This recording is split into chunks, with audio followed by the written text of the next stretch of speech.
HQA News at 10.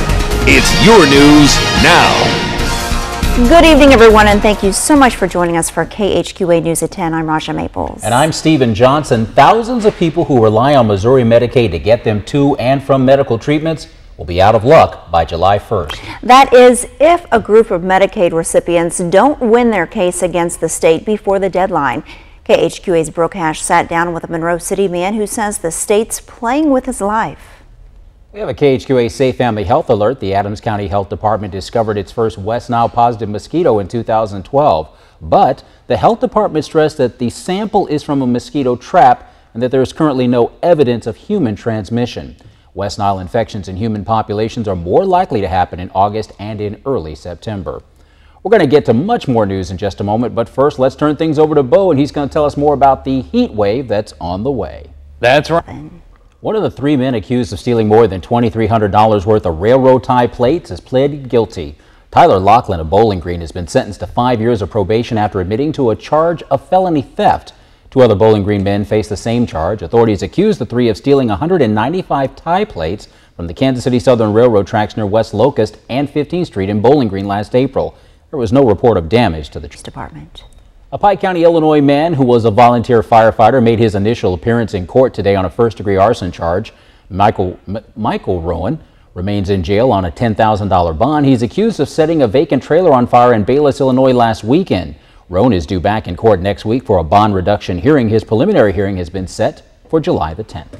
9 regional... Starting up a business of your own is a difficult practice. The Tri-States Minority Chamber of Commerce offered some help today. The first annual Diversity Supplier Business Networking event displayed resources to potential minority business owners. One program that was showcased includes a business lending program offered through the state of Illinois. Our programs actually provide a below market interest rate loan for businesses that are looking to start up or to expand. And we do that by partnering with lenders in the state of Illinois to lower the interest rate on the funds that these borrowers will be asking for. Now, the program helps business owners get loans up to $10 million. The Quincy...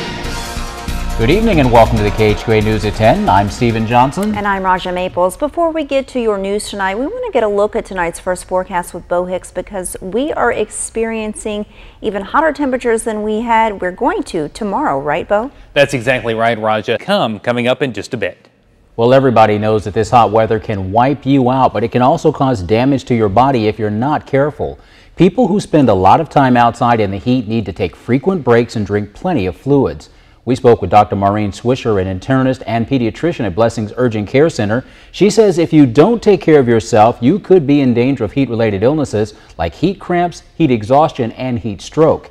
Heat stroke is the worst, with the body literally shutting down its ability to regulate temperature through sweating. Symptoms of heat stroke include confusion, faster heart rate, breathing faster, and not sweating. And that's when you need to go to the emergency room. TriStates.com. In other news, well, this time last year, people in the Quincy area were trying to begin their recovery from the storm that made the city look like a war zone.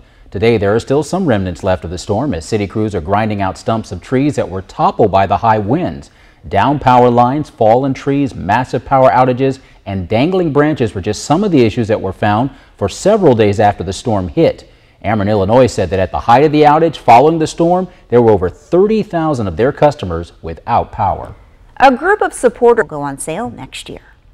A new way to handle marijuana arrests in Chicago, the final word on the national healthcare mandate, and an out-of-control wildfire. Those stories are all coming up next.